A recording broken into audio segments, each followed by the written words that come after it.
Salve lá, meus caras e minhas caras, bem-vindos a mais um episódio do Bora Pensar. Para você que não me conhece, que está chegando agora, meu nome é Romeu Volela, eu sou filósofo e eu criei o canal Bora Pensar porque eu acho que eu tenho o dever de levar conteúdo de altíssima qualidade e relevância para o grande público. Eu acredito que aumentando o repertório intelectual através da apresentação de autores e de suas respectivas teorias filosóficas, que as pessoas vão ter mais repertório intelectual e desta forma vão conseguir resolver os problemas da vida com mais poder de fogo. Eu acredito muito numa melhoria da qualidade de vida através da educação. Este é o meu propósito.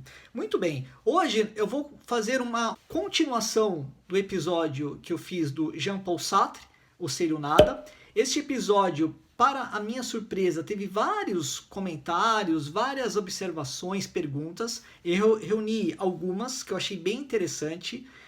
Estava esperando o momento certo e eu falei, poxa, são perguntas muito filosóficas e nós podemos ter a oportunidade de estender a reflexão que eu fiz na parte 1 e agora fazer uma parte 2 que nada mais é do que a dialética, a troca, o diálogo entre o que eu apresentei e a percepção que vocês tiveram do conteúdo apresentado. Bem, antes de mergulhar nas questões dos nossos colegas, eu vou deixar o link do episódio, a parte 1, O Ser ou Nada, para que vocês possam assistir, se assim desejarem. Senão vocês podem acompanhar este episódio, mas eu acho que vai ficar faltando a parte teórica. Então tem uma parte teórica que é importante, que eu apresentei na parte 1, quando eu apresentei o livro, que vai permitir a vocês entenderem melhor o que eu vou debater com os nossos colegas aqui neste episódio.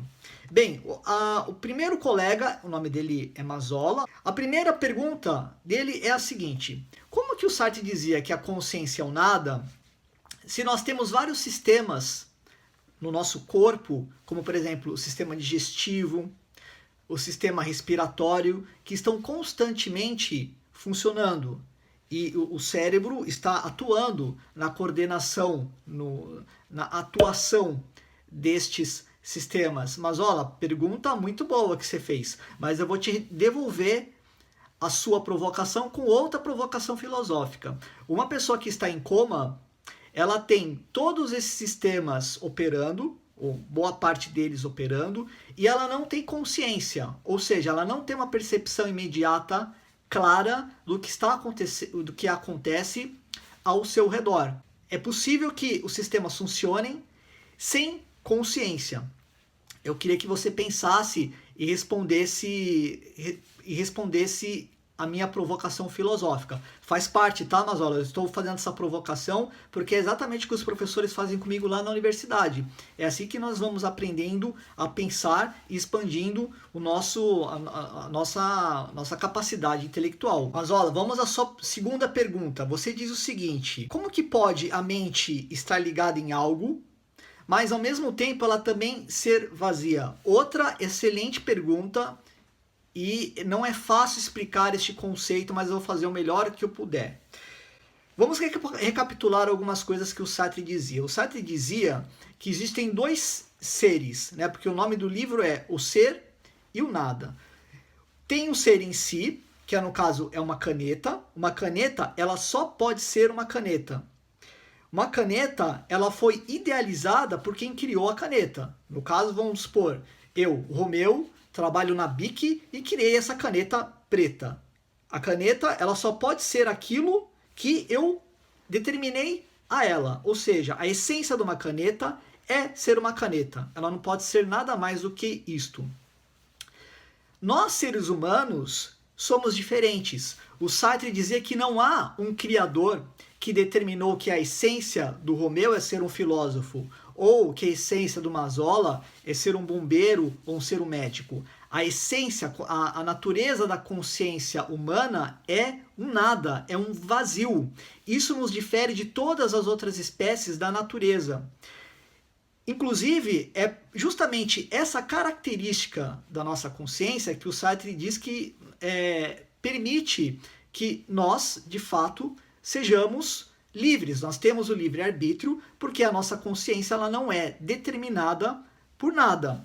Lembre-se, Mazola, que o Sartre ele era um existencialista, e essa corrente filosófica diz que a existência precede a essência, ou seja, primeiro nós existimos e depois vem a essência. Essência é o valor de algo, tá? A essência pode ser uma ideologia, pode ser uma profissão, é qualquer objeto que a nossa consciência... Aqui vem uma parte que é de sempre difícil de explicar, mas eu vou fazer o meu melhor.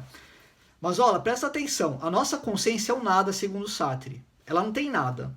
Ela só pode ser consciência quando ela aponta, quando ela tem algum objeto dentro dela. Senão, a consciência, ela não é nada.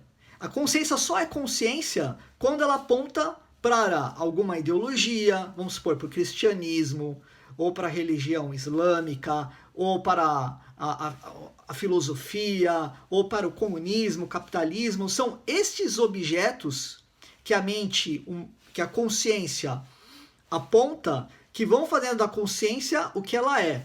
Mas aí eu vou dar mais um nó na sua cabeça. O Sartre dizia o seguinte, que a natureza da consciência é simultaneamente ser o que não é.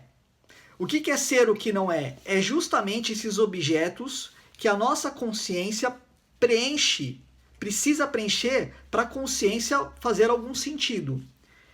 E ele continua, e não ser o que é. Eu vou repetir a frase. A natureza da consciência é simultaneamente ser o que não é e não ser o que é. E o que é a mente? É um nada. Mas olha, há um conflito mesmo. Esse conflito é algo que é muito estudado na filosofia. Isso é o que está por trás do ato de filosofar.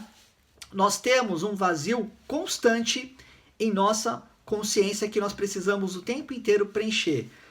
As pessoas preenchem esse vazio com dinheiro, com sexo, com drogas, com trabalho, com religião, com filosofia, com tudo que o homem já criou para entender e para explicar a si próprio. E ao mesmo tempo, nós não somos nada disso do que nós criamos. Bem, o nosso segundo colega, que fez uma série de perguntas, né? O nickname dele é Gordo Gordo. Gordo Gordo, se você me permite, eu vou apenas chamá-lo de gordo, para não ficar repetitivo. O Sartre dizia que nós devemos formular os nossos próprios conceitos. Olha, eu não me lembro de ter lido isso na obra. Se você leu isto no livro, por favor, me passa o capítulo para que eu possa reler e estudar novamente. Mas eu não lembro do Sartre estar preocupado se nós devemos formular os nossos próprios conceitos ou não. O objetivo dele era definir o ser e a natureza da consciência. Na verdade, ele está preocupado com a condição humana. Esse termo condição humana é aquilo que define, que caracteriza o que é ser humano. É estudado por vários filósofos. Por exemplo, a Hannah Arendt é uma outra filósofa que eu gosto bastante. Ela também trata sobre a condição humana. Bom, vamos à segunda pergunta do Gordo, muito interessante também. Ele fala o seguinte, olha, a filosofia do Sartre, de alguma forma, ela está relacionado com a ideia do Übermensch de Nietzsche. Übermensch é o super-homem nietzschiano. E o que quer dizer essa ideia do super-homem? Seria um estágio da humanidade onde nós nos libertaríamos de todos os ídolos que nos aprisionaram durante tanto tempo. Quem são os ídolos para Nietzsche? Todas as religiões, todas as morais, todas as culturas, todas as ideologias, inclusive a filosofia. Tudo isso sempre aprisionou, limitou o ser humano.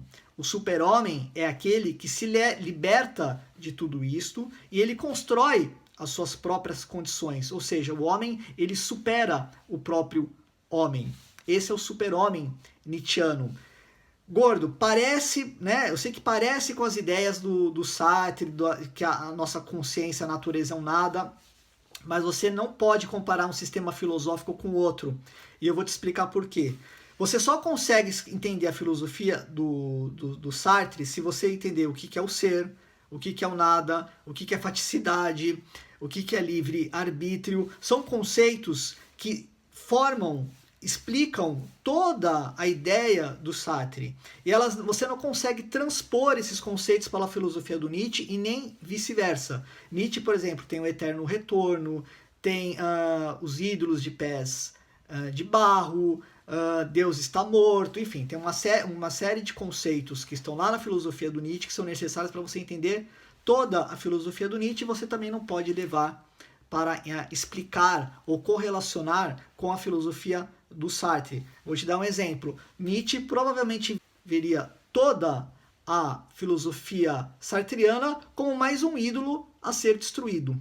Então, eu acho que isso responde a sua pergunta. Bom, vamos agora à última pergunta do nosso colega Gordo. Ele diz o seguinte: agir de má fé é quando a gente rompe com o imperativo categórico kantiano? E daí você continua a sua reflexão. É de alguma forma romper com valores cristãos, por exemplo, o conceito de bem e de mal? Pergunta excelente. Primeiro, uma parte da resposta minha eu dei para a sua pergunta anterior. Você trouxe um conceito kantiano e você está tentando explicar, correlacionar com o conceito sartriano. Dá chabu, não funciona muito bem. O imperativo categórico, para quem não conhece, é um conceito, como eu já disse, que está dentro da filosofia de Kant e funciona da seguinte forma. Primeiro eu vou falar o que é o imperativo hipotético. Se eu chego para vocês e digo o seguinte: olha, vocês vão ensaiar para a peça amanhã. Vocês podem seguir a minha ordem ou não, de acordo com o interesse de vocês.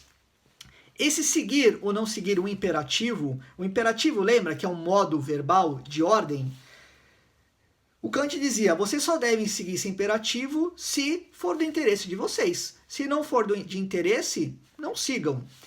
O imperativo categórico, ele é diferente. Vocês obrigatoriamente, vocês não, todos nós, segundo Kant, devemos seguir. Como, por exemplo, não matar. Todos nós não devemos matar. Em qualquer lugar do mundo, em qualquer circunstância, esse é um imperativo categórico.